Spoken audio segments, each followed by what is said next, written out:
नमस्कार दोस्तों, मैं Dharmendra Verma online study with DK में आपका बहुत बहुत स्वागत करता हूं। आज हम बात करने वाले हैं यहाँ पर यूपी टेट में भोजन स्वच्छता और पोषण से संबंधित जितने भी प्रश्न आपकी यूपी टेट एग्जाम में पूछे गए हैं उन सारे प्रश्नों को यहाँ पर लेकर आया हूँ। काफी इंपोर्टेंट हैं। देखिए, इस प्रकार के प्रश्न सबसे ज्यादा पूछे जाते हैं। टोटल 45 प्रश्न, शायद एक दो या फिर 2 से 4 प्रश्न छूटे भी हैं इसमें। तो लगभग 50 प्रश्न आपके 2011 से लगाकर 22 तक जो आपकी एग्जाम हुई उसमें पूछे गए सबसे ज्यादा। तो आपको इस टॉपिक को अच्छे से क्लियर कर लेना है। हर एक प्रश्नों को मैं समझाऊंगा भी, तो आपको समझना है और स्किप नहीं करना है, वीडियो को पूरा देखना है। और अभी तक आपने हमारे apps online study with DK को आपने वीडियो को लाइक नहीं किया तो लाइक करना है, शेयर करना है, चैनल को सब्सक्राइब कर लेना है। तो शुरुआत करते हैं। आज का पहला प्रश्न आपका, एक वयस्क मानव में कुल अस्थियों की संख्या कितनी होती है? यहाँ पर हड्डियों के बारे में पूछा गया है। किसके बारे में पूछा गया है? हड्डियों के बारे में पूछा गया है ना, की संख्या पूछी गई है। 305, 175, 206 या फिर 270 एक वयस्क मानव में पूछा गया है। तो कितनी होती, सभी को पता है 206 होती। कितनी होती है? 206 होती है। यदि जो शिशु हुए उसके बारे में पूछा जाता तो 270 पर आप टिक कर सकते थे, बिल्कुल आपका करेक्ट आंसर होता। लेकिन एक वयस्क मानव की कुल हड्डियों की संख्या पूछी गई है तो 206 आपका यहाँ पर बिल्कुल करेक्ट आंसर होगा। इससे संबंधित जितनी भी जानकारी वो सारी आपको यहाँ पर देने वाला हूँ कि एक वयस्क मानव शरीर में कितनी हड्डी होती है। 206 हड्डी होती। कौन कौन सी होती है, कितनी होती है, सब आपके सामने यहाँ पर लिखा हुआ है। कपाल की जो हड्डियां होती है, फिर अस्थियां होती, वो 8 होती है। चेहरे की 14 अस्थियां होती। कान की 6 हड्डियां होती है। हाइट भाग की 1 अस्थियां होती। कशेरु की दंड की 26 अस्थियां होती है। वक्ष की 29 होती है। कूल्हे की 2 होती है। हाथों जो अग्रपाद होता है उसकी 60 होती है और पैरों के जो पश्चिम भाग होता है उसकी 60 होती है। ऐसे कुल मिलाकर कितनी होती हैं? 206 होती हैं। जन्म के समय जो शिशु होता है उसमें यदि पूछे तो 270 से लगाकर 300 तक होती। विकल्प में 270 हो तो टिक कर दीजिएगा। 280, 290 यानी 300 तक यदि विकल्प में हो तो आप बिल्कुल टिक कर सकते हैं, आपका करेक्ट आंसर होगा, है ना। आगे बात करें, अस्थियां या फिर जो हड्डियां होती हैं वो कैल्शियम, फास्फोरस, सोडियम और अन्य खनिजों के साथ प्रोटीन, कोलेजन से बनी होती है। यहाँ पर हड्डियां किससे बनी होती हैं, ये सारी चीजें यहाँ पर दी हुई है। यहाँ पर कैल्शियम आपको याद रखना है, कैल्शियम ज्यादा पूछा जाता है, विकल्प में कैल्शियम दिया होता है तो इसको आपको याद रखना है ना। तो आगे हम बढ़ेंगे। देखिए, थोड़ी सी और जानकारी मैंने यहाँ पर रखी। मानव शरीर से महत्वपूर्ण जो तथ्य निकल कर आते हैं कि पूछा जाए कि मानव शरीर की सबसे बड़ी हड्डी कौन सी होती है, तो आपको पता होना चाहिए फीमर की होती। कहां पर होती? तो जंघा पर होती है ना। मानव शरीर की सबसे छोटी, देखिए, सबसे बड़ी होती फीमर और सबसे छोटी होती है आपकी स्टेपी जो कि कान की होती। कहां की होती है? कान की होती है। यह प्रश्न आपका यूपी टेट एग्जाम में पूछा गया। आगे हम बात करेंगे इसके बारे में, है ना। यूपी टेट एग्जाम में पूछा गया प्रश्न है ये कि मानव शरीर की सबसे बड़ी ग्रंथि कौन सी है। याद रखिएगा, सीधे सीधे पूछे तो आपका सही आंसर क्या होगा? यकृत होगा, जैसे लीवर भी कहा जाता है। यदि अंतःस्रावी पूछे, सभी के आंसर अलग अलग है ना। मानव शरीर की जो सबसे बड़ी अंतःस्रावी ग्रंथि होती है वो आपकी थायराइड होती है। लेकिन डायरेक्टली आपसे पूछे कि सबसे बड़ी ग्रंथि, और ये पूछा भी गया है, तो ये यकृत, लीवर होगा। मानव शरीर की सबसे बड़ी कोशिका पूछे तो वो आपका न्यूरॉन होगा। क्या होगा? न्यूरॉन होगा। और जल का अवशोषण कहां पर होता है? तो बड़ी आंत में होता है। पूछ जाए सीधे सीधे कि जल का अवशोषण कहां पर होता है, तो बड़ी आंत में होता है। और भोजन का अवशोषण कहां पर होता है? तो ये आपकी छोटी आंत में होता है। और मनुष्य के शरीर में कितनी पसलियां होती हैं? यानी कि टोटल यूं पूछे तो 24 होती हैं और जोड़े में पूछे तो कितनी होती हैं? 12 जोड़े होते हैं। कितने होते हैं? 12 जोड़े होते हैं। ये सारी जानकारी इंपोर्टेंट है, इनको एक बार याद कर लीजिएगा। तो अगले प्रश्न की ओर बढ़ेंगे। अगला प्रश्न है आपका, दूसरा प्रश्न है आपका, पारिस्थितिकी तंत्र में ऊर्जा निम्न में से कौन सा क्रम प्रवाह के संबंध में सही? यहां पर देखिए, पारिस्थितिकी तंत्र में ऊर्जा का जो प्रवाह का संबंध है उसका सही क्रम आपको बताना है। क्या है सही क्रम? आपको पता होना चाहिए। इस प्रकार के प्रश्न बहुत ज्यादा पूछे गए यूपी टेट एग्जाम में, तो एक एक करके आपको बताएंगे। यहाँ पर सही क्रम क्या होगा? क्या सबसे पहले उत्पादक आएगा, फिर अपघटक आएगा, क्या उपभोक्ता आएगा, क्या अपघटक, उपभोक्ता, उत्पादक, उत्पादक, उपभोक्ता, अपघटक, उपभोक्ता, उत्पादक या फिर अपघटक? इसके आंसर भी आप कमेंट्स के माध्यम से दे सकते हैं, सारे के आंसर एक एक करके, या फिर अपनी कॉपी में लिख सकते हैं। अंत में जरूर बताएगा कि इन प्रश्नों में आपको कितने नंबर आ रहे हैं। देखिए, यहाँ पर सही क्रम क्या होगा आपका? सबसे पहले क्या होगा आपका? उत्पादक होगा, उसके बाद आपका उपभोक्ता होगा। उपभोक्ता में आपका सर्वाहारी भी आता है, मांसाहारी भी आता है ना, और शाकाहारी, ये सभी उपभोक्ता के अंतर्गत आएंगे। आगे हम बताएंगे एक एक करके। उसके बाद क्या आता है? आपका अपघटक आता है। ये आपका सही क्रम होगा पारिस्थितिकी तंत्र में ऊर्जा का, है ना। तो तीसरा वाला विकल्प आपका करेक्ट होगा। आगे हम थोड़ी सी इसकी चर्चा करेंगे, थोड़ी क्या सारी चर्चा करेंगे, है ना। एक एक करके इन विकल्पों को लिख लीजिएगा, आप नोट्स बनाते चलिएगा इनके, है ना। जब भी आपको समय मिले पढ़ लीजिएगा। आपके हस्तलिखित नोट्स यानी कि एक बार लिखेंगे फिर पढ़ेंगे तो काफी अच्छे से आपको याद हो जाएगा। देखिए पारिस्थितिकी तंत्र में ऊर्जा प्रवाह का संबंध का जो सही क्रम होगा, सबसे पहले उत्पादक होगा, उपभोक्ता होगा, फिर अपघटक होगा। अब उत्पादक किसे कहते हैं, सीधे सीधे प्रश्न पूछा जाता है तो आपको पता होना चाहिए। ये जीव प्रकाश संश्लेषण के माध्यम से अपना भोजन बनाते हैं। किससे बनाते हैं? ये प्रकाश संश्लेषण के माध्यम से जो अपना भोजन बनाते हैं उसे क्या कहा जाता है? उत्पादक कहा जाता है। जैसे कि पौधे और शैवाल, ये दोनों ही अपना जो भोजन है वो प्रकाश संश्लेषण के माध्यम से बनाते हैं। अब उपभोक्ता किसे कहते हैं? देखिए उपभोक्ता में 3 प्रकार के जीव होते हैं, जिसमें शाकाहारी होता, मांसाहारी होता, सर्वाहारी, जैसे कि मैंने आपको बताया था। और मुझे नहीं लगता कि आपको पता नहीं होगा कि शाकाहारी किसे कहते हैं, मांसाहारी किसे कहते हैं, सर्वाहारी। फिर भी एक बार देख लेते हैं।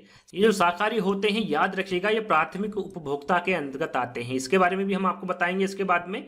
तो याद रखिएगा, ये प्राथमिक उपभोक्ता के अंतर्गत आते हैं और ये केवल घास और पौधे पर निर्भर रहते हैं, इन्हीं को खाते हैं, जैसे कि खरगोश और हिरन, है ना। और भी जीव होते हैं जो इंपोर्टेंट है, उन्हीं को यहाँ पर रखा है, यानी कि उदाहरण के तौर पर आपको बताया जा रहा है। आगे हम बात करेंगे मांसाहारी के बारे में। जो मांसाहारी जीव होते हैं ये द्वितीयक उपभोक्ता होते हैं। कौन से होते हैं? ये द्वितीयक उपभोक्ता होते हैं, जो मांस खाते हैं, चाहे वहां जीवित जानवर हो या फिर मृत जानवर हो। ऐसे मांसाहारी के अंतर्गत आते हैं, जैसे कि बाघ और शेर। ये किस प्रकार के जानवर है? द्वितीयक उपभोक्ता यानी कि मांसाहारी, है ना।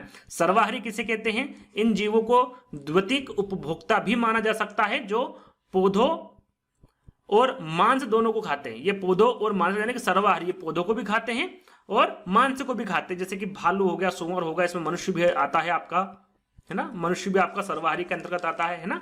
तो ये पौधे को भी खाते हैं और मांस को भी खाते हैं, जैसे कि भालू और सूअर, और मनुष्य भी इसी के अंतर्गत आते हैं। अब अपघटक किसे कहते हैं? एक जीव जो मृत पदार्थों या फिर अपशिष्ट उत्पादों को अपघटन के माध्यम से तोड़ता है, उसे क्या कहा जाता है? अपघटक कहा जाता है। जो मृत पदार्थों या फिर जो अपशिष्ट उत्पादक होते हैं उनको खाता है, उसे क्या कहते हैं? अपघटक कहते हैं। जैसे कि जो जीवाणु होते हैं और कवक होते हैं, दोनों किसके अंतर्गत आते हैं? अपघटक के अंतर्गत आते हैं। अब यहाँ पर तीसरे प्रश्न की ओर बढ़ेंगे। विटामिन सी की कमी से होने वाली बीमारी के बारे में आपको पता ही होगा, सभी को ये यूपीटेट एग्जाम में पूछा गया। क्या वो स्कर्वी रोग है, बेरी बेरी है, रतौंधी या फिर थकान है? तो मुझे नहीं लगता कि किसी को इसके बारे में पता नहीं होगा। विटामिन सी की कमी से होने वाला नाम आपको बताना है, कौन सी बीमारी होती है। तो विटामिन सी से कौन सी बीमारी होती है? स्कर्वी रोग होता है। कौन सा? स्कर्वी। तो पहला वाला विकल्प आपका सही होगा। इससे संबंधित सारी जानकारी यहां पर लिखी हुई है कि शरीर में विटामिन सी की कमी से स्कर्वी नामक रोग होता है। कौन सा? स्कर्वी नामक रोग होता है। और विटामिन सी का रासायनिक नाम यदि आपसे पूछे तो ऐसा एस्कॉर्बिक एसिड होता है, एस्कॉर्बिक या फिर अम्ल होता है ना।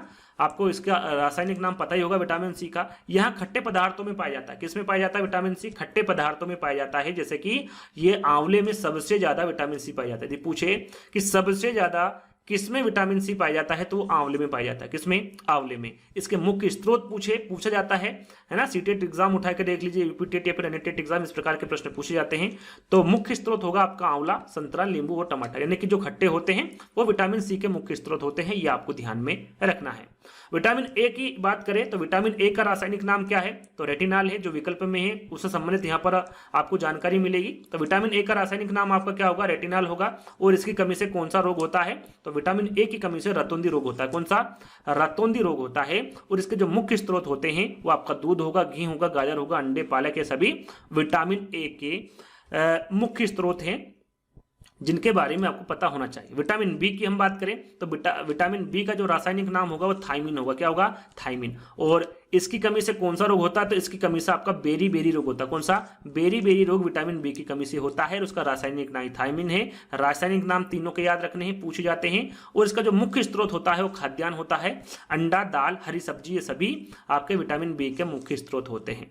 तो ये सारी जानकारी आपको दी है, इसको अच्छे से अपनी कॉपी में नोट डाउन कर लीजिएगा और पढ़ लीजिएगा, है ना। चौथे प्रश्न की ओर चलेंगे। चौथा प्रश्न आपका, घास भूमि क्षेत्र के पारितंत्र की खाद्य श्रृंखला में सबसे उच्च स्तर के उपभोक्ता होते हैं। सबसे उच्च स्तर के उपभोक्ता के बारे में पूछा गया। क्या वो शाकाहारी है, क्या वो मांसाहारी है, क्या वो जीवाणु है, या फिर मांसाहारी या फिर शाकाहारी है? सबसे उच्च स्तर के उपभोक्ता के बारे में पूछा गया है। तो वो होते हैं आपके मांसाहारी। कौन होते हैं? मांसाहारी सबसे उच्च स्तर के उपभोक्ता होते हैं। थोड़ी सी इसकी जानकारी मैं आपको दूंगा जिसके बारे में आपको पता होना चाहिए। देखिए, जैसा कि मैं आपको आंसर बता चुका हूं, मांसाहारी है। यहाँ पर प्राथमिक उत्पादक से हम शुरू करेंगे। प्राथमिक उत्पादक किसे कहते हैं? थोड़ी देर पहले मैंने आपको बताया था। ये प्रकाश संश्लेषण की मदद से अपने स्वयं का भोजन बनाते हैं, यानी कि उत्पादन करते हैं, जैसे कि पेड़ पौधे, है ना। प्राथमिक उपभोक्ता, प्राथमिक उपभोक्ता मैंने आपको बताया था शाकाहारी जानवर प्राथमिक उपभोक्ता के अंतर्गत आते हैं, जिसका जिनका पोषण सीधे पौधों के उत्पादों पर आधारित होता है ना, जैसे कि गाय, हिरण, टिड्डे, छोटे कीड़े आदि, ये सभी प्राथमिक उपभोक्ता के अंतर्गत आते हैं। द्वितीयक उपभोक्ता ये मांसाहारी जानवर होते हैं, जैसे कि छोटे पक्षी, भेड़िया, है ना, ये सभी किसके अंतर्गत आते हैं? द्वितीयक उपभोक्ता के अंतर्गत आते हैं। तृतीयक उपभोक्ता, जो कि प्रश्न में आपसे पूछा गया था, प्रश्न में आपसे क्या पूछा गया था? यहाँ पर उच्च स्तर के उपभोक्ता, और जो उच्च स्तर के उपभोक्ता होते हैं वो तृतीयक उपभोक्ता के अंतर्गत आते हैं। जो तृतीयक उपभोक्ता होते हैं वो मांसाहारी होते हैं, लेकिन वे द्वितीयक उपभोक्ता को खाते हैं, यानी कि इनको ये क्या करते हैं? खाते हैं। उदाहरण के तौर पर यहाँ पर देखिए, ये आपका हो जाएगा सर्प, है ना, उदाहरण पे सर्प। यहाँ पर आप सर्प किसको खाता? मेंढक को खाता है ना। और मेंढक किसको खाती है? मेंढक टिड्डे को खाता है। और टिड्डे किसको खाता है? पेड़ पौधे को खाता है ना। तो ये क्या है? क्रम हो गया। तो देखिए, पेड़ पौधे को कौन खाता है? टिड्डा खाता है। टिड्डे को कौन खाता है? मेंढक खाता है। और मेंढक को कौन खाता है? आपका सर्प खाता है। और ये आपका जो सर्प है ये आपका क्या होगा? यहाँ पर प्रश्न में जैसे कि लिखा हुआ है, ये आपका उच्च स्तर का उपभोक्ता होगा। कौन सा? सर्प, है ना। इस प्रकार से भी आप इसको समझ सकते हैं। चलिए, यहाँ पर मेंढक और लिख लीजिएगा, भेड़िया के बाद मेंढक, है ना। ये भी आपका द्वितीयक उपभोक्ता के अंतर्गत ही आएगा। ये भी मांसाहारी होता है, क्योंकि ये टिड्डे को खाता है ना। आगे हम बात करेंगे उत्पादक शाकाहारी, मांसाहारी, सर्वाहारी अपघटक के बारे में। थोड़ी देर पहले हमने आपको बताया था, ऐसी प्रजातियां जो प्रकृति से अपना भोजन प्राप्त करती है उसे उत्पादक कहते हैं। केवल हरी सब्जियां और पौधों का उपभोग करते हैं, जो पूरी तरह से पृथ्वी पर निर्भर होते हैं, उसे शाकाहारी कहते हैं, जैसे कि बकरी और खरगोश, है ना, ये शाकाहारी होते हैं। मांसाहारी वे मुख्य रूप से माध्यमिक उपभोक्ताओं, जैसे कि खरगोश, बकरी आदि का उपभोग करते हैं, जैसे कि शेर और बाघ, ये आपका मांसाहारी होते हैं। और सर्वाहारी ये उपभोक्ता पौधों और मांस दोनों को खाते हैं, जैसे कि मनुष्य, कौवा, भालू, सुअर, ये सभी सर्वाहारी होते हैं। अपघटक की हम बात करें तो ये एक जीव जो मृत पदार्थों या अपशिष्ट उत्पादकों का अपघटन करते हैं, खाते हैं, उन्हें क्या कहा जाता है? अपघटक कहा जाता है। जीवाणु और कवक की अपघटक के अंतर्गत आते हैं। सीधे सीधा पूछा जाता है कि कवक क्या है या फिर जीवाणु क्या है, तो आपको पता होना चाहिए ये क्या है? अपघटक के अंतर्गत आते हैं। इस प्रकार के प्रश्न आपके यूपी टेट एग्जाम में पूछे जाते हैं। पांचवा प्रश्न, दूध से दही बनने की प्रक्रिया को क्या कहते हैं? दूध से दही बनने की प्रक्रिया, प्रकाश संश्लेषण, आसवन, किण्वन या फिर एंटेरिलाइजेशन, है ना। दूध से दही बनने की प्रक्रिया, ये पूछा गया यूपी टेट एग्जाम में और आपको पता ही होगा इसका आंसर। इसका सही आंसर होगा आपका किण्वन। क्या होगा? किण्वन। दूध से दही बनने की जो प्रक्रिया है उसे किण्वन कहा जाता है। आगे हम इसके बारे में जानेंगे। दूध से दही बनने की प्रक्रिया, जैसे कि मैंने अभी आपको बताया, क्या कहते हैं? उसे किण्वन कहते हैं। और दूध में गोलाकार प्रोटीन होता है, जिसे केसिन कहा जाता है। याद रखिएगा, दूध में क्या होता है? प्रोटीन होता है, जिसे क्या कहा जाता है? केसिन कहा जाता है। ये आपको ध्यान में रखना है। लैक्टिक एसिड बैक्टीरिया और केसिन के बीच रासायनिक प्रतिक्रिया के कारण ही क्या बनता है? दही बनता है। किसके रासायनिक प्रतिक्रिया के कारण? लैक्टिक एसिड बैक्टीरिया और केसिन के बीच की जो रासायनिक प्रतिक्रिया होती है उसी के कारण दही बनता है ना। बाकी विकल्प थे आपके प्रकाश संश्लेषण, आसवन और कीटाणु शोधन, जिसे स्टेरिलाइजेशन भी कहते हैं, तो इसके बारे में भी आपको जानकारी होना चाहिए। प्रकाश संश्लेषण ये यह वहां प्रक्रिया है जिसके द्वारा हरे पौधे सूर्य के प्रकाश की उपस्थिति में कार्बन डाइऑक्साइड, जल और खनिजों को अवशोषित करके अपना भोजन तैयार करते हैं, उसे क्या कहा जाता है? प्रकाश संश्लेषण कहा जाता है। यह चयनित क्वथन और सघनन का उपयोग करके एक तरल को परिष्कृत या फिर शुद्ध करने की प्रक्रिया है, इसे क्या कहा जाता है? तो इसे आसवन कहा जाता है ना। और कीटाणु शोधन किसे कहा जाता है? कि वह प्रक्रिया जिसमें हम जैविक एजेंटों के सभी रूपों, जैसे कि जीवाणु हो गया, आपका विषाणु हो गया, छोटे अन्य सूक्ष्म जीवी हो गए, इनको समाप्त करते हैं, हटाते हैं या फिर निष्क्रिय करते हैं, इसे क्या कहा जाता है? कीटाणु शोधन या फिर एंटेरिलाइजेशन कहा जाता है ना। तो जो विकल्प दिए गए हैं इनके बारे में भी आपको जानकारी होना चाहिए। अगला प्रश्न है आपका, मीना माता जो रोग है वो ऐसी मछली खाने से होता है जिसमें अधिक मात्रा में पाया जाता है। क्या पाया जाता है जिससे कि मिनी माता या फिर मीना माता रोग हो जाता है? आर्सेनिक अधिक मात्रा में, पारा, कैडमियम या फिर उपरोक्त सभी। तो यहां पर सही आंसर होगा आपका पारा, है ना। पारा आपका बिल्कुल करेक्ट आंसर होगा। मीना माता जो रोग है वो ऐसी मछली खाने से होता है जिसमें अधिक मात्रा में पारा पाया जाता है। यहां पर देखिए, थोड़ी सी इसकी जानकारी मैं आपको दूंगा। जो मीना माता रोग है, जिसे हम चिस्सो रोग भी कहते हैं, क्या कहते हैं इसको? चिस्सो रोग भी कहा जाता है। ये ऐसी मछली खाने से होता है जिसमें अधिक मात्रा में पारा, जिसे मरकरी भी कहते हैं ना, जिसमें पारा या फिर मरकरी पाया जाता है ना, अधिक मात्रा में। और ये जापान में मीना माता नामक एक स्थान पर मछली खाने से कई लोगों की मृत्यु हो गई थी तथा अनेक लोग विकलांग भी हो गए थे। इसका मुख्य कारण था मछलियां, है ना। और इस रोग का नाम भी इसी स्थान से पड़ा, क्योंकि कहां पर हुआ था? ये मीना माता नामक स्थान पर हुआ था। और ये जो मछली खाने से कई लोगों की मृत्यु हो गई थी। अब क्यों हो गई थी? क्योंकि यहाँ पर एक रासायनिक कारखाना था जिसमें निकले पारे से खाड़ी के जल को प्रदूषित कर दिया था इसने, और जिससे वहां के सभी मछलियां विषैली हो गई थी, और मछली खाने से यहाँ विष मनुष्यों के शरीर में भी पहुंच गया था जिन्होंने मछली खाई थी, और जिससे कई लोगों की मृत्यु भी हो गई थी, है ना। किसके कारण हुई थी, क्यों हुई थी, ये सारी जानकारी यहाँ पर दे रखी है ना। तो ये आपको पता होना चाहिए। मीना माता नामक, यही पूछ ले आपसे कि भाई जो मीना माता नाम है ये क्यों पड़ा, तो आपको पता होना चाहिए जापान में मीना माता नामक स्थान है, उसी की वजह से इसका नाम पड़ा था, और इसे चिस्सो रोग भी कहते हैं, है ना। और किसके अधिक मात्रा में, क्या अधिक मात्रा में पाया जाता है जिससे कि रोग होता है, तो पारा या फिर मरकरी पाया जाता है ना। इसके बारे में भी आपको विशेष ध्यान रखना है। अगले प्रश्न की ओर चलेंगे, थोड़ा सा और जानकारी यहां पर दी हुई है। देखिए पारा या फिर मरकरी, इसके बारे में पूछे कि पारा या फिर मरकरी किसे कहते हैं, तो ये पारा प्राकृतिक रूप से पाए जाने वाला एक तत्व होता है जो हवा, पानी और मिट्टी में पाया जाता है। कहां पर पाया जाता है? ये हवा में पाया जाता है, पानी और मिट्टी में पाया जाता है। और मीना माता रोग यहाँ मिथाइल मरकरी विषाक्तता के कारण होने वाला एक विकार है। पारा के संपर्क में यहाँ तक कि थोड़ी मात्रा में भी आने से गंभीर स्वास्थ्य समस्याएं उत्पन्न हो जाती है। ये इतना भयानक होता है, और एक गर्भाशय में स्थित शिशु के विकास को भी ये प्रभावित कर देता है, चाहे वो थोड़ी मात्रा में ही क्यों ना हो, है ना। तो याद रखिएगा, यहाँ तंत्रिका तंत्र, पाचन और प्रतिरक्षा प्रणाली, फेफड़े, गुर्दे, त्वचा तथा आंखों की विषाक्त प्रभाव डाल सकता है। किस किस को? ये तंत्रिका तंत्र को, पाचन को, प्रतिरक्षा प्रणाली को, फेफड़े, गुर्दे, त्वचा, इन सभी में, और जो आंख होती है इन सभी में ये प्रभाव डाल सकता है, हानि पहुंचा सकता है। तो ये आपको ध्यान में रखना है, इंपोर्टेंट है प्रश्न, है ना। आगे हम बात करेंगे अगले प्रश्न की। 7वां प्रश्न है, अपशिष्ट उत्पादों को खाने वाले जीवों को क्या कहते हैं? अपशिष्ट, मृत जानवर, थोड़ी देर पहले ही बताया था। मृत जानवर या फिर जो अपशिष्ट उत्पादक है, इनको खाने वाले जीव को क्या कहते हैं? मृतक भक्षी, मांस भक्षी, शाक भक्षी या फिर रसायन भक्षी, क्या कहते हैं? तो अपशिष्ट या फिर मृत जानवर को खाने वाले को मृतक भक्षी कहते हैं। क्या कहते हैं उसे? मृतक भक्षी या फिर अपघटक कहते हैं, अपघटक, है ना। उसी को मृतक भक्षी भी कहते हैं। तो याद रखिएगा, पहला वाला विकल्प आपका सही होगा। अपशिष्ट उत्पादकों को खाने वाले जीव को क्या कहते हैं? मृतक भक्षी या फिर अपघटक कहते हैं। और अपघटक किसे कहा जाता है? एक जीव जो मृत पदार्थों या फिर अपशिष्ट उत्पादकों को अपघटन के माध्यम से तोड़ता या खाता है, जैसे कि जीवाणु और कवक। अभी थोड़ी देर पहले ही मैंने आपको बताया था। चलिए, पारिस्थितिकी तंत्र में ऊर्जा का मुख्य स्रोत, यहां पर मुख्य स्रोत पूछा गया पारिस्थितिकी तंत्र में ऊर्जा का। क्या एटीपी होता है, सूर्य प्रकाश होता है, डीएनए होता है या फिर आरएनए होता है? तो पारिस्थितिकी तंत्र में जो ऊर्जा का मुख्य स्रोत होता है वो सूर्य का प्रकाश होता है। क्या होता है? सूर्य प्रकाश होता है ना। पारिस्थितिकी तंत्र में ऊर्जा का जो मुख्य स्रोत होता है वो सूर्य का प्रकाश होता है, और सूर्य का प्रकाश पृथ्वी के पारिस्थितिकी तंत्र की ऊर्जा का एकमात्र क्या है? स्रोत है ना। तो बी वाला विकल्प आपका बिल्कुल करेक्ट होगा। चल अगला प्रश्न है, एलपीजी के संदर्भ में क्या सत्य नहीं? यहां पर देखिए असत्य कथन पूछा गया। क्या पूछा गया है? डायरेक्टली असत्य कथन पूछा गया है एलपीजी के संदर्भ में। क्या यहाँ एक स्वच्छ ईंधन? बिल्कुल ये स्वच्छ ईंधन है। यहाँ उच्च उष्मीय मान का है, बिल्कुल यहाँ एक उच्च उष्मीय मान का है। यहाँ नीले ज्वाला से जलने वाला है, बिल्कुल करेक्ट होगा आपका। यहाँ मेथेन उत्सर्जन करने वाला है, तो यहाँ मेथेन उत्सर्जन नहीं करता है। आपका जो फोर्थ वाला विकल्प होगा ये आपका बिल्कुल करेक्ट आंसर होगा, है ना। फोर्थ विकल्प आपका करेक्ट होगा। इसके बारे में यहाँ पर नीचे सारी जानकारी दी गई है कि एलपीजी, सबसे पहले आपको पता होना चाहिए कि एलपीजी का पूरा नाम क्या है। ये पूछा गया है आपके यूपी टेट एग्जाम में, है ना, और आगे भी पूछा जा सकता है।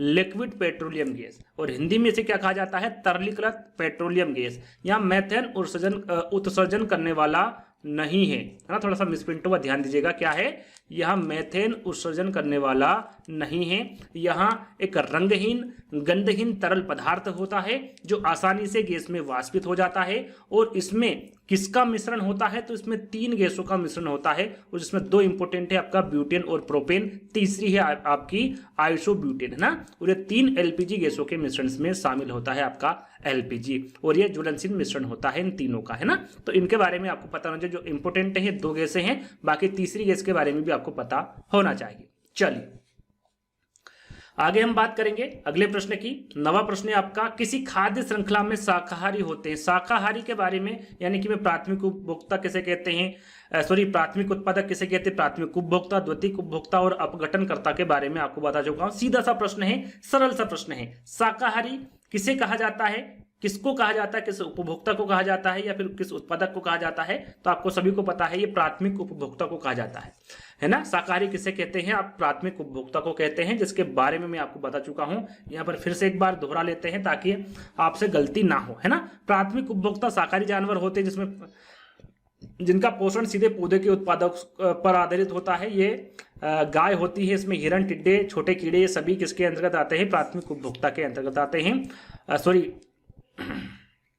प्राथमिक उपभोक्ता के अंतर्गत आते हैं प्राथमिक उत्पादक, है ना। ये प्रकाश संश्लेषण की मदद से अपने स्वयं के भोजन का उत्पादन करते हैं, इसमें पेड़ पौधे शामिल होते हैं जैसे कि हमने आपको बताया था, है ना। द्वितीयक उपभोक्ता मांसाहारी जानवर होते हैं जिसमें छोटे पक्षी, भेड़िए, है ना, इसमें आपका मेंढक भी होगा जैसा कि थोड़ी देर पहले हमने आपको बताया था। उसके बाद में तृतीयक उपभोक्ता, इसमें आपका तृतीयक उपभोक्ता भी मांसाहारी होते हैं, लेकिन जो द्वितीयक उपभोक्ता होते हैं इनको ये खाते हैं। तृतीयक उपभोक्ता की ये पहचान होती है। और ये सर्प होते हैं, सर्प मेंढक को खाता है, मेंढक आपको टिड्डे को खाता है, टिड्डे वगैरह खाता हो, और टिड्डे क्या खाता है, पेड़ पौधे पर आश्रित होता है ना। तो ये ऐसा चक्र चलता रहता है। तो ये आपको आगे और बताएंगे। अब गठन की बात करें तो एक जीव है जो मृत पदार्थों और अपशिष्ट पदार्थों का सेवन करता है, गठन करता है, जैसे कि जीवाणु और कवक, है ना। उदाहरण भी आपको साथ में रखना है ना, याद। अगला प्रश्न आपका, पारिस्थितिकी तंत्र के तत्वों के चक्रण को क्या कहते हैं। पारिस्थितिकी तंत्र के तत्वों के चक्रण को क्या कहते हैं। रासायनिक चक्र, जैव भू रासायनिक चक्र, भूगर्भीय चक्र या फिर भू रासायनिक चक्र। पारिस्थितिकी तंत्र के तत्वों के चक्रण को, है ना, जो अभी हमने आपको बताया था, तो इसे क्या कहा जाता है, इसे जैव भू रासायनिक चक्र कहते हैं। क्या कहते हैं, इसे जैव भू रासायनिक चक्र कहते हैं। यहां पर देखिए लिखा भी हुआ है कि पारिस्थितिकी तंत्र के तत्वों के चक्रण को क्या कहते हैं, जैव भू रासायनिक चक्र कहा जाता है। एक जैव भू रासायनिक चक्र एक मार्ग है जिसके द्वारा एक रासायनिक पदार्थ पृथ्वी के जीवमंडल, स्थलमंडल, वायुमंडल और जलमंडल घटकों से होकर गुजरता है ना। और इस प्रकार प्रत्येक चक्र के तत्वों का निर्जीव से सजीव और वापस निर्जीव की ओर प्रवाह जैव भू रासायनिक चक्र कहलाता है। क्या कहलाता है, ये जैव भू रासायनिक चक्र कहलाता है। इसमें जो तत्व होते हैं निर्जीव से सजीव की ओर और वापस निर्जीव की ओर प्रवाह करते हैं।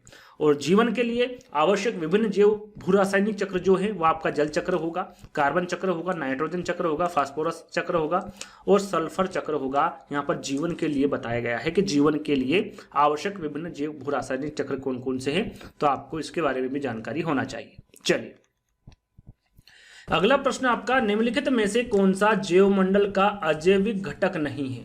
यानी कि सीधे सीधे जैविक घटक के बारे में पूछा गया है। जैविक घटक, एक होता है अजैविक घटक और दूसरा होता है जैविक घटक। तो कौन सा अजैविक घटक नहीं है इसके बारे में पूछा गया। क्या प्रोटीन है, क्या मृदा, कवक या फिर फास्फोरस। तो यहाँ पर देखिए प्रोटीन, मृदा और फास्फोरस ये तीनों ही अजैविक घटक के अंतर्गत आते हैं। लेकिन जो कवक है ना, करेक्ट आंसर आपका क्या होगा, यहाँ पर कवक होगा। कवक अजैविक घटक नहीं होता है, ये क्या होता है, जैविक घटक के अंतर्गत आता है। यहाँ पर देखिए सारी जानकारी दी हुई है कि कवक जैव मंडल का अजैविक घटक नहीं है, यहाँ क्या है, जैविक घटक है। अब जैविक घटक किसे कहते हैं, अजैविक घटक किसे कहते हैं, इसके उदाहरण कौन कौन से हैं वो सारे यहाँ पर दे रखे हैं कि उत्पादक, उपभोक्ता और अपघटक पर्यावरण के जैविक घटक है। यानी कि जिसमें उत्पादक भी आ जाता है ना, उपभोक्ता जो मैंने आपको उदाहरण दिए हुए हैं जिसमें आपका शाकाहारी, मांसाहारी, सर्वाहारी ये सभी उपभोक्ता के अंतर्गत आते हैं। और अपघटक, ये तीनों जो घटक है ना, ये सब क्या है, जैविक घटक है। इनके अंतर्गत आने वाले जितने भी जीव होते हैं जिसमें आपके पौधे हो गए, जानवर, कीड़े मकोड़े हो गए, केचुआ, नेमाटोड्स हो गया, थार्डोपोड हो गया, प्रोटोजोआ हो गया, कवक, मिट्टी में रहने वाले बैक्टीरिया शामिल होते हैं। वो सभी चीज जो जीवित है ना, ये ध्यान में रखना है। जो चीज जीवित है वो आपकी जैविक घटक होगा, है ना। जैविक उसे क्या कहते हैं, जैविक घटक कहते हैं या फिर वो जैविक घटक कहलाता है। अजैविक घटक क्या है, पारिस्थितिकी तंत्र के सभी अकार्बनिक घटक, प्रकृति की निर्जीव भौतिक और रासायनिक संरचना अजैविक घटक है। यानी कि जो मृत है ना, जो निर्जीव है उसे अजैविक घटक कहते हैं। उदाहरण आपका भूमि हो गया, है ना, पत्थर हो गया, पानी, प्रोटीन, फास्फोरस, मृदा, धरण और जैविक अपशिष्ट, वायु आदि, ये सभी क्या है, अजैविक घटक के अंतर्गत आते हैं। तो जैविक घटक किसे कहते हैं, अजैविक घटक किसे कहते हैं, इसके बारे में आपको पता होना चाहिए। जो जीवित है उसे जैविक घटक कहते हैं और जो निर्जीव है उसे अजैविक घटक कहते हैं। इससे आप सारी जानकारी प्राप्त कर सकते हैं छोटी सी बात से, है ना। तो जैसे कि यहाँ पर भूमि है, पत्थर है, पानी, प्रोटीन है, सभी क्या है, इनमें निर्जीव है, ये सभी है ना, इनमें जीवन नहीं है, तो ये आपके अजैविक घटक के अंतर्गत आएंगे। आगे हम बात करेंगे अगले प्रश्न में, 12वां प्रश्न है आपका, घास भूमि क्षेत्र के पारितंत्र की खाद्य श्रृंखला में सबसे उच्च स्तर के उपभोक्ता होते हैं। यहाँ पर देखिए सबसे उच्च स्तर के, ये प्रश्न आपका फिर से पूछा गया ना, रिपीटेड प्रश्न है आपका, शाकाहारी, मांसाहारी, जीवाणु या फिर मांसाहारी या फिर शाकाहारी। तो उच्च स्तर के उपभोक्ता के बारे में आपको बता चुका हूं, क्या होगा आपका मांसाहारी, बिल्कुल। यहाँ पर उत्पादक क्या है आपका, घास है, यहाँ पर आप चित्र के माध्यम से भी देख सकते हैं, यहाँ पर लिख देता हूं उत्पादक, है ना। प्राथमिक उपभोक्ता क्या है आपका, टिड्डा। घास को कौन खाता है आपका, कीट खाता है ना, यानी कि टिड्डा भी से कहते हैं, कीट भी कहते हैं, कीट भी कह सकते हैं। ये क्या है आपका प्राथमिक उपभोक्ता है ना। मेंढक क्या है आपका, मेंढक आपका द्वितीयक उपभोक्ता है, और सांप क्या है आपका तृतीयक उपभोक्ता है। तो यहां पर आप देख सकते हैं, है ना, यानी कि जो घास है उसे टिड्डा खाता है, टिड्डे को मेंढक खाता है, और मेंढक को कौन खा जाता है, सर्प खा जाता है। तो सर्प क्या है यहां पर सबसे उच्च उपभोक्ता, इसको आप कह सकते हैं ना, यानी कि तृतीय उपभोक्ता। और सर्प क्या होता है, मांसाहारी होता है, जो कि द्वितीय उपभोक्ता को खाता है ना। तो ये आपका सबसे उच्च उपभोक्ता, ऐसा आप मान सकते हैं, उच्च स्तरीय उपभोक्ता। तो यहाँ पर यदि विकल्प में सर्प रहे, है ना, तो आप सर्प पर टिक कर सकते हैं। वैसे मांसाहारी रहेगा तो मांसाहारी पर आप टिक कर सकते हैं। इस प्रकार से खाद्य श्रृंखला होती है ना। तो इस प्रकार से भी आप इसको समझ सकते हैं। आगे बढ़ेंगे, प्राथमिक उपभोक्ता, प्राथमिक उत्पादक, द्वितीयक उपभोक्ता, तृतीयक उपभोक्ता, ये सारी चीजें मैं थोड़ी देर पहले आपको बताया, वापस हम नहीं पढ़ेंगे, सीधे चलेंगे 13वें प्रश्न पर। चरने वाले पशु वनस्पति को कैसे बदलते हैं, बीज प्रकीर्ण द्वारा, पर परागण द्वारा, चुनकर चरना, या फिर रोग फैलाकर। तो सभी को पता है जो चरने वाले पशु वनस्पति को कैसे बदलते हैं, चुनकर, है ना, कैसे बदलते हैं, चुनकर। तीसरा वाला विकल्प आपका सही होगा। अगला प्रश्न, निम्नलिखित में से कौन स्वस्थ अस्थियों के लिए आवश्यक है। यहां पर अस्थियां या फिर हड्डियां, स्वस्थ हड्डियों के बारे में यहां पर बात की जा रही है, अस्थियों के बारे में बात की जा रही है। पोटेशियम एवं विटामिन के है, कैल्शियम एवं विटामिन ई है, कैल्शियम एवं विटामिन सी, या फिर कैल्शियम एवं विटामिन डी है। सही आंसर क्या होगा, तो यहां पर देखिए स्वस्थ अस्थियों यानी कि हड्डियों के बारे में बात की जा रही है, तो कैल्शियम एवं विटामिन डी आपका बिल्कुल करेक्ट आंसर होगा। ये आवश्यक है, इसके बारे में संपूर्ण जानकारी आपको देंगे। यहां पर देखिए कैल्शियम एवं विटामिन डी जो है वो हड्डियों के लिए आवश्यक होता है या फिर होती है। शरीर के लिए विटामिन डी और कैल्शियम दोनों ही जरूरी होते हैं, और ये हड्डियों, दांतों के साथ कई अन्य समस्याओं से शरीर को सुरक्षित रखता है आपका, क्या, दोनों, विटामिन डी और कैल्शियम। विटामिन डी वसा में घुलनशील होता है, याद रखिएगा इंपॉर्टेंट, विटामिन डी जो होता है वो वसा में घुलनशील होता है। और विटामिन डी को सनशाइन विटामिन भी कहते हैं। और किससे प्राप्त होता है, ये सूर्य से प्राप्त होता है, इसलिए इसे सनशाइन विटामिन भी कहते हैं। और विटामिन डी का रासायनिक नाम क्या होता है, तो इसका रासायनिक नाम होता है कैल्सीफेरॉल, है ना, कैल्सीफेरॉल विटामिन डी का रासायनिक नाम होता है। और विटामिन डी से कौन सा रोग हो जाता है, तो आपको पता होना चाहिए, रिकेट्स नामक, विटामिन डी से रिकेट्स नामक रोग हो जाता है। और इसके प्रमुख स्रोत की हम बात करें तो आपका सूर्य का प्रकाश है, दूध है, मछली का तेल है, और सबसे ज्यादा जो आपका विटामिन डी का प्रमुख स्रोत होता है वो सूर्य होता है। प्राकृतिक रूप से सूर्य की किरणों द्वारा ही प्राप्त होता है विटामिन डी, है ना। तो इसके बारे में आपको पता होना चाहिए सारी जानकारी, जो कि मैं आपको बता चुका हूं। चलिए अगला प्रश्न, इंसुलिन की रासायनिक प्रकृति। यहां पर देखिए जो इंसुलिन है इसका रासायनिक प्रकृति पूछा गया, क्या है, विटामिन है, प्रोटीन है, वसा है, या फिर कार्बोहाइड्रेट है। तो जो इंसुलिन के रासायनिक प्रकृति होती है वो क्या होता है, आपका प्रोटीन होता है। क्या होता है, प्रोटीन होता है। इसके बारे में आपको बता देते हैं, थोड़ी सी जानकारी दे देते हैं कि जो इंसुलिन होता है, जैसे कि मैंने अभी आपको बताया कि इंसुलिन की रासायनिक प्रकृति क्या होती है, प्रोटीन होती है। और इंसुलिन एक पेप्टाइड हार्मोन से है, जो कि अग्नाशयी आइलेट्स की बीटा कोशिकाओं द्वारा प्राप्त होता है। किससे प्राप्त होता है, बीटा कोशिकाओं द्वारा प्राप्त होता है या फिर स्रावित होता है। और यह हमारे शरीर के अंदर मौजूद प्राथमिक उपचयी हार्मोन से माना जाता है। क्या माना जाता है, ये प्राथमिक उपचयी हार्मोन से माना जाता है, याद कर लीजिएगा, इंपोर्टेंट है। आगे हम बढ़ेंगे अगले प्रश्न की ओर। अगला प्रश्न है, जैविक समुदाय में प्राथमिक उपभोक्ता है। जैविक समुदाय में प्राथमिक उपभोक्ता के बारे में पूछा गया, क्या मांसाहारी, सर्वाहारी, शाकाहारी, या फिर डेट्रीटिवोर है। यहां पर देखिए जैविक समुदाय में प्राथमिक उपभोक्ता पूछा गया है, और सभी को पता है प्राथमिक उपभोक्ता क्या होता है, आपका शाकाहारी होता है। इसके बारे में थोड़ी देर पहले भी हमने आपको बताया था, और इसके बारे में सारी जानकारी आपको दी थी। देखिए प्राथमिक उपभोक्ता शाकाहारी जानवर होते हैं जैसे कि हमने आपको बताया था, जिसमें पोषण सीधे पौधे उत्पादक द्वारा आधारित होता है, जैसे उदाहरण आपका गाय हो गया, हिरण, टिड्डे, छोटे कीड़े मकोड़े, ये सभी आपके प्राथमिक उपभोक्ता के अंतर्गत आते हैं। बाकी सारे उत्पादक, उपभोक्ता, अपघटक के सारे के बारे में आपको जानकारी दे चुका हूं, इसे बार बार आपको बताने की आवश्यकता नहीं है। अगला प्रश्न है, ज्वर नियंत्रण में आमतौर पर सबसे अधिक प्रयोग की जाने वाली औषधि। यहां पर ज्वर नियंत्रण के बारे में पूछा गया है, सरल सा प्रश्न है, 4 विकल्प पढ़ने की आवश्यकता नहीं है। पैरासीटामोल है, सभी को इसके बारे में पता होगा। पैरासीटामोल जो है ज्वर नियंत्रण में आमतौर पर सबसे अधिक प्रयोग की जाने वाली औषधि है। तीसरा वाला विकल्प आपका बिल्कुल करेक्ट होगा। दही निर्माण हेतु कौन सूक्ष्म जीवी उत्तरदायी? दही निर्माण हेतु कौन सा जो जीव है, सूक्ष्म जीव है, उत्तरदायी है, कौन सा है, यह आपको बताना है। यहां पर 4 विकल्प दिए गए हैं, आंसर आपको बताना है। तो सही आंसर होगा, देखिए दही निर्माण हेतु जो सूक्ष्म जीव उत्तरदायी होगा वो लैक्टोबैसिलस होगा। क्या होगा? लैक्टोबैसिलस, ये जो दही निर्माण हेतु सूक्ष्म जीव उत्तरदायी होता है। यहाँ पर आपका सही आंसर क्या होगा? 4th वाला होगा। दूध से दही निर्माण की क्रिया में सूक्ष्म जीव लैक्टोबैसिलस उत्तरदायी होता है ना। डी वाला विकल्प आपका बिल्कुल करेक्ट होगा। अगला प्रश्न है, मानव रुधिर वर्ग की खोज सर्वप्रथम किस वैज्ञानिक ने की थी? मानव रुधिर वर्ग की खोज सर्वप्रथम किसने की थी? लैंड स्टीनर ने, जेनिंग्स ने, पेंडिंग एंड मास्टर ने, या फिर कार्ल मार्क्स ने? मानव रुधिर वर्ग की खोज किसके द्वारा की गई थी, आपको यह बताना है। तो यह आपकी की थी लैंड स्टीनर ने। किसने की थी? लैंड स्टीनर द्वारा मानव रुधिर वर्ग की खोज सर्वप्रथम की गई थी। इनके बारे में थोड़ी सी जानकारी मैंने रखी है कि मानव रुधिर वर्ग की खोज ऑस्ट्रेलिया के, कहाँ के थे, रहने वाले थे? ऑस्ट्रेलिया के चिकित्सक कार्ल लैंड स्टीनर ने वर्ष 1901 ईस्वी में की थी। कब की थी? 1901 ईस्वी में की थी। इसके लिए कार्ल लैंड स्टीनर को नोबेल पुरस्कार भी मिला था। कब मिला था? ये मिला था इनको 1930 में। और इन्होंने रुधिर वर्ग के 4 वर्गों में विभाजित किया, जो कि सभी को पता होगा, है ना, ए बी तथा ओ। वर्ग ए बी रुधिर वर्ग सर्वग्राही माना जाता है। ए बी को वो सर्वदाता रक्त कौन सा होता है? वो रक्त समूह होता है जिसके बारे में आपको सभी को जानकारी होगी। आगे बढ़ेंगे। प्याज, आलू, अदरक क्या है? ये जड़ है, तना है, अपस्थानिक जड़ें हैं, या फिर सल्क पत्र है? प्याज, आलू, अदरक क्या है, यह आपको बताना है। सही आंसर क्या होगा आपका?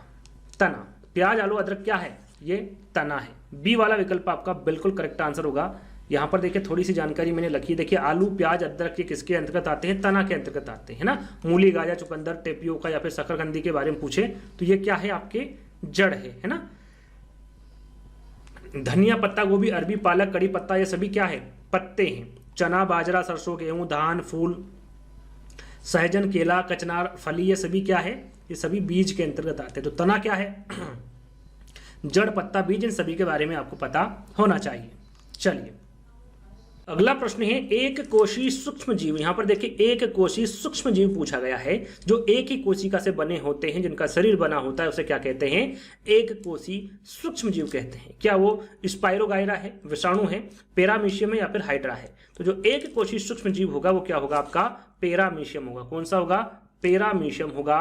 पेरामीशियम एक कोशी जीव होते हैं, और एक कोशी जीव वहां जीव होते हैं जिनके शरीर का जो निर्माण है वो मात्र एक ही कोशिका से होता है। इस प्रकार के जो जीव हैं वो एक कोशी जीव होते हैं, जिसमें आपका पेरामीशियम होगा, साथ में अमीबा होगा, यूग्लिना, एंट अमीबा, क्लेमाइडोमोनास और बैक्टीरिया। ये सभी किसके उदाहरण हैं? ये सभी एक कोशी जीव के उदाहरण हैं। सही आंसर यहाँ पर पेरामीशियम होगा।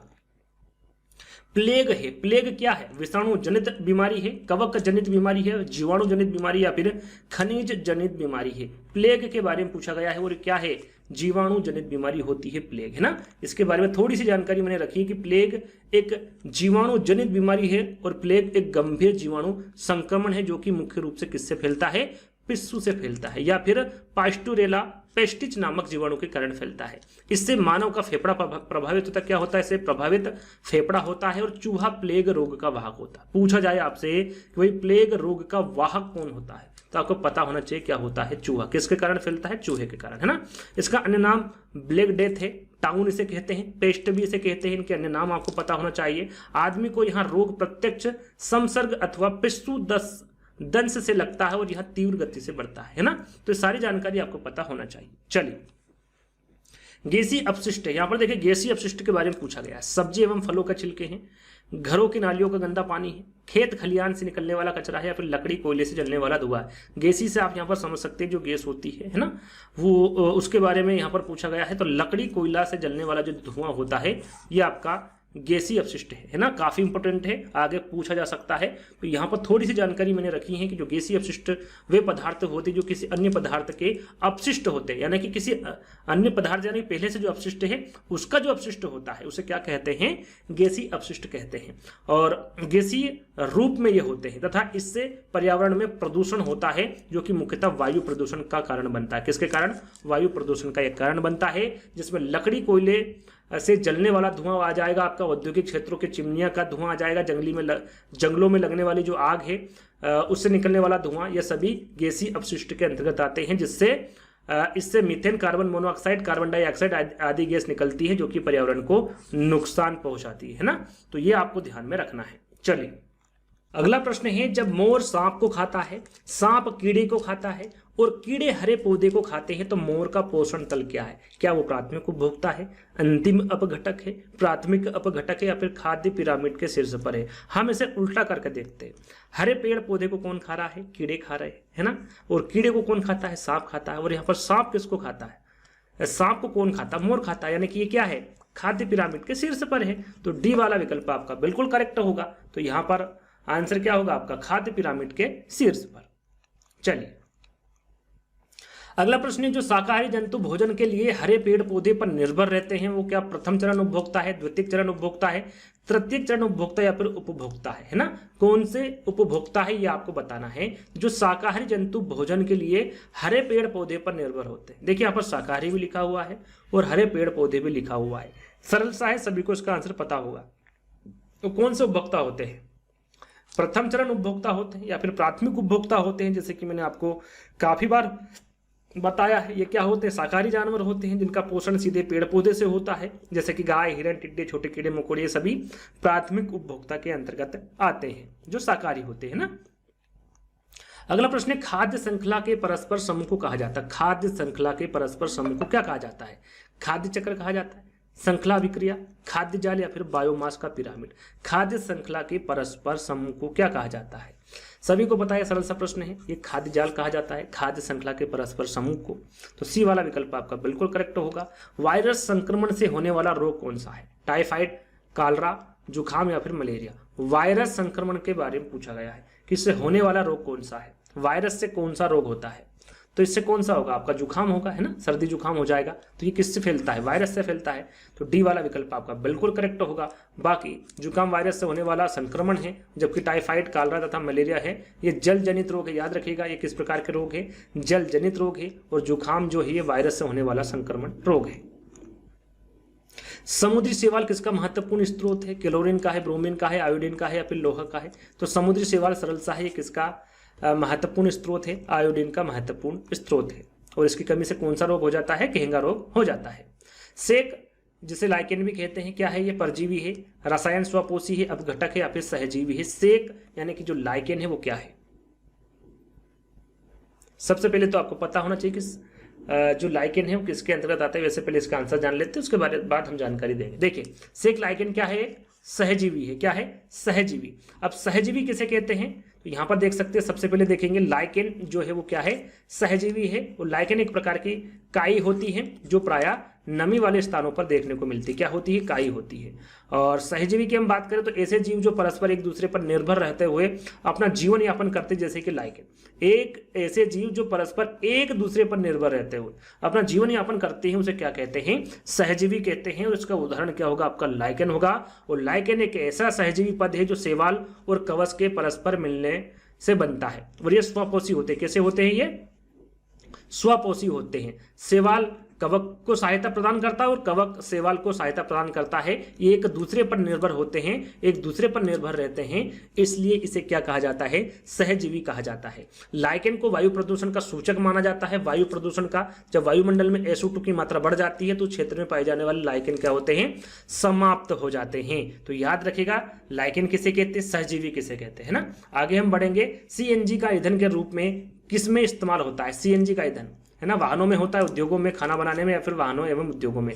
सीएनजी का ईंधन के बारे में पूछा गया है ना, तो सही आंसर आपका क्या होगा यहाँ पर, वाहनों एवं उद्योगों दोनों में ही सीएनजी का ईंधन इस्तेमाल होता है। डी वाला विकल्प आपका सही होगा। देखिए सीएनजी का फुल फॉर्म क्या होता है पूछा जाता है, कंप्रेस्ड नेचुरल गैस सीएनजी का फुल फॉर्म होता है। इसका उपयोग वाहनों एवं उद्योगों में ईंधन के रूप में किया जाता है। प्राकृतिक गैस की तरह सीएनजी भी रंगहीन, गंधहीन और विषहीन होता है। कौन सा, सीएनजी, है ना। इसमें मुख्य रूप से मीथेन जो है वो 80 से 90% पाया जाता है और इथेन, प्रोपेन होता है, यानी कि तीन इसमें इथेन, प्रोपेन और मीथेन इसमें जो गैसें हैं वो पाई जाती है, लेकिन जो सबसे ज़्यादा इंपॉर्टेंट है, सबसे ज़्यादा जो पाई जाती है वो मीथेन पाई जाती है। और सीएनजी का प्रमुख घटक जैसे कि मैंने आपको बताया क्या होगा, आपका मीथेन होगा, है ना। आगे हम बढ़ेंगे। सीएनजी संक्षिप्त रूप क्या है, जैसे कि देखिए मैंने अभी आपको बताया सीएनजी का पूरा नाम क्या है, ये पूछा गया है यूपी टेट एग्जाम में। तो अभी मैंने आपको बताया था कंप्रेस्ड नेचुरल गैस, तो यहाँ पर बी वाला विकल्प सही होगा, है ना। थोड़ा सा ये नेचुरल लिखा हुआ है ना, natural gas, compressed natural gas, यहाँ पर देखिए मैंने आपको बताया था, है ना। तो ये इसका पूरा नाम होता है सीएनजी का। तो बी वाला विकल्प आपका सही होगा, थोड़ा सा मिसप्रिंट हुआ है, तो यहाँ पर उसको करेक्ट कर लीजिएगा। सीएनजी का संक्षिप्त रूप कंप्रेस्ड नेचुरल गैस होता है। इसे हिंदी में कहते हैं दाबित प्राकृतिक गैस। क्या कहते हैं हिंदी में इसे, दाबित प्राकृतिक गैस कहते हैं। और इसका उपयोग जैसे कि अभी हमने बताया था वाहनों एवं उद्योगों में ईंधन के रूप में किया जाता है। और प्राकृतिक गैस की तरह ही सीएनजी भी रंगहीन होती है, गंधहीन होती हैं और विषहीन होती हैं। और इसमें सबसे ज़्यादा जो पाया जाता है वो मीथेन पाया जाता है 80 से 90%। साथ में इसमें इथेन और प्रोपेन भी पाया जाता है। और इसका प्रमुख घटक क्या होता है, घटक सीएनजी का मीथेन होता है। एलपीजी का जैसे कि मैंने थोड़ी देर पहले बताया था, एलपीजी का संक्षिप्त रूप यहाँ पर पूछा गया है लो पेड गैस होता है, लो पैसेंजर गाड़ी होता है, लिक्विफाइड पेट्रोलियम गैस होता है, या फिर लोकल पेट्रोलियम गैस होता है, लिक्विडफाइड, है ना। तो एलपीजी का संक्षिप्त रूप तो थोड़ी देर पहले ही मैंने आपको बताया था, क्या होता है, लिक्विडफाइड पेट्रोलियम गैस होता है एलपीजी का पूरा नाम या फिर संक्षिप्त रूप, है ना। तीसरा वाला विकल्प आपका करेक्ट होगा। यहाँ पर लिक्विफाइड पेट्रोलियम गैस थोड़ी देर पहले बताया था, हिंदी में से क्या कहते हैं, द्रवित पेट्रोलियम गैस कहते हैं। इसका प्रयोग घरेलू ईंधन के रूप में इसका प्रयोग होता है। और एलपीजी का मुख्य अवयव क्या होता है, ब्यूटेन और प्रोपेन, याद रखिएगा इंपोर्टेंट है, ब्यूटेन और प्रोपेन होता है एलपीजी का मुख्य अवयव। और ये दोनों गैस रंगहीन होती हैं और गंधहीन होती हैं। गैस की रिसाव का पता लगाने के लिए इस तरल गैस में तीव्र दुर्गंध वाला जो एथिल मर्केप्टन होता है इसका उपयोग किया जाता है, जिससे कि गंध आए। आपने देखा होगा जब एलपीजी लीकेज होती है तो उसकी जो बदबू होती है उससे हमें पता चल जाता है कि भाई एलपीजी लीकेज होती है। लेकिन उसमें जो प्रयोग होता है, जो हमें जरूरत होती है, वो ब्यूटेन और प्रोपेन की होती है। लेकिन वो क्या होता है, गंधहीन होता है, रंगहीन होता है, उसका कोई रंग नहीं होता है, उसकी कोई गंध नहीं होती ब्यूटेन और प्रोपेन की। तो उसमें गंध लाने के लिए कि हाँ भाई पता चल सके कि एलपीजी यहाँ पर लीकेज हो रही है, यहाँ पर इसका स्त्राव हो रहा है, तो उसकी वजह से उसमें क्या डाला जाता है, दुर्गंध वाला जो एथिल मर्केप्टन होता है वो डाला जाता है, जिससे कि हमें पता लग जाता है कि एलपीजी लीकेज हो रही है ना। एलपीजी गैस में प्रोपेन और ब्यूटेन की गैस का जो है 95% होता है तथा 5% अन्य गैस होते हैं। ये दोनों आपकी जो गैस हैं वो कितने प्रतिशत होती है, 95% होती है। बाकी जो बहुत सारी और भी गैसें होती है लेकिन वो मात्र 5% होती है ना। अगला प्रश्न है धातुमयी प्रस्तर किसे कहा जाता है, बिटुमिन को, बॉक्साइट को, मेटालाइट को, या फिर अयस्क को। धातुमयी प्रस्तर किसे कहा जाता है, तो आप सभी को पता होगा, इसका आंसर आपने पढ़ा होगा, सही आंसर होगा अयस्क, है ना। धातुमयी प्रस्तर किसे कहा जाता है, तो ये अयस्क को कहा जाता है। अगला प्रश्न है पारिस्थितिकी तंत्र का उदाहरण। यहां पर देखिए पारिस्थितिकी तंत्र का उदाहरण पूछा गया है, क्या होगा, वायु है, तालाब है, जल है, या फिर मृदा है। पारिस्थितिकी तंत्र का उदाहरण क्या होगा, आपका तालाब होगा। क्या होगा, तालाब। पारिस्थितिकी तंत्र का उदाहरण आपका बिल्कुल करेक्ट आंसर तालाब होगा। तालाब एक प्रकार का पारिस्थितिकी तंत्र का उदाहरण है, क्योंकि तालाब में जैव अजैव तत्वों के साथ साथ जीव जंतुओं तथा पेड़ पौधे की उपस्थिति होती है, इसलिए जो तालाब है वो एक प्रकार का पारिस्थितिकी तंत्र है। अगला प्रश्न है कौन जीवी कारक नहीं। यहां पर देखिए जीवी कारक पूछा गया है, जीवी कारक नहीं है, यानी कि अजैविक कारक कौन सा है ये पूछा गया। पेड़ पौधे, जंतु, सूक्ष्म जीव, या फिर प्रस्तर। तो पेड़ पौधे भी जीवी कारक के अंतर्गत आते हैं, जंतु भी और सूक्ष्म जीव भी, क्योंकि इनमें सभी में जीव होता है ना। अजैविक क्या है, जिसमें जो निर्जीव होता है, प्रस्तर, है ना। प्रस्तर क्या है, एक अजैविक घटक है। तो जीवी कारक कौन सा नहीं है, तो प्रस्तर आपका बिल्कुल यहां पर करेक्ट आंसर होगा। जैसे कि अजैविक घटक किसी पारिस्थितिक तंत्र में पाए जाने वाले वे सभी निर्जीव पदार्थ होते हैं पदार्थ उसके अजैविक घटक कहलाते हैं, जैसे कि प्रस्तर, जैसे पत्थर भी कहा जाता है। एक अजैव कारक, साथ में तापमान, जल, प्रकाश है ना, इनके बारे में भी आपको पता होना चाहिए। तापमान, जल, प्रकाश, आर्द्रता एवं मृदा, ये भी अजैव कारक के अंतर्गत आते हैं। जबकि पेड़ पौधे, जंतु तथा सूक्ष्म जीव क्या है, जैविक कारक है, जैविक घटक है ना, जैसे कि मैंने अभी थोड़ी देर पहले आपको बताया था। अगला प्रश्न है, मृत जंतुओं पर निर्वाह करने वाले प्राणी को क्या कहते हैं? पैरासाइट कहते हैं, डिकम्पोजर कहते हैं, स्कैवेंजर कहते हैं, या फिर ओमनिवोर कहते हैं। अन्य मृत जंतुओं पर निर्वाह करने वाले प्राणी को क्या कहते हैं? तो इसे स्कैवेंजर कहते हैं। क्या कहते हैं? स्कैवेंजर कहते हैं। अगला प्रश्न है, जब एक जीव लाभ लेता है बगैर दूसरे सहवासी जीव को प्रभावित किए तो उसे क्या कहते हैं? वो क्या कहलाता है? परजीवी कहलाता, सहभोजी कहलाता, मृतोपजीवी या फिर सहजीवी? जब एक जीव लाभ लेता है बगैर दूसरे सहवासी जीव को प्रभावित किए हुए तो उसे क्या कहते हैं, ये आपको बताना है। तो उसे क्या कहा जाता है? सहभोजी कहते हैं। उसे क्या कहते हैं? सहभोजी कहते हैं, या फिर इसे सहभागिता भी कहते हैं। क्या कहते हैं? इसे सहभागिता भी कहते हैं ना। आगे हम इसके बारे में जानेंगे। सहभागिता या फिर सहभोजी, यहाँ ऐसी पारंपरिक क्रिया है जिसमें एक जाति को लाभ होता है और दूसरी जाति को ना तो लाभ होता है और ना ही हानि होती है। ऐसे जीवों को क्या कहते हैं? सहभागिता या फिर सहभोजी कहते हैं। जैसे कि आम की शाखा पर उगने वाला आर्किड तथा व्हेल की पीठ पर रहने वाला वार्निकल। इससे जिसके पीठ पर बैठा है उसको, या फिर जिस आम की शाखा पर जो आर्किड उगा हुआ है, इससे आम को ना तो लाभ होगा ना ही हानि होगी, है ना। लेकिन जो आर्किड है यहाँ पर या फिर जो बार्नेकल है, इसको लाभ उनसे जरूर मिलेगा, है ना।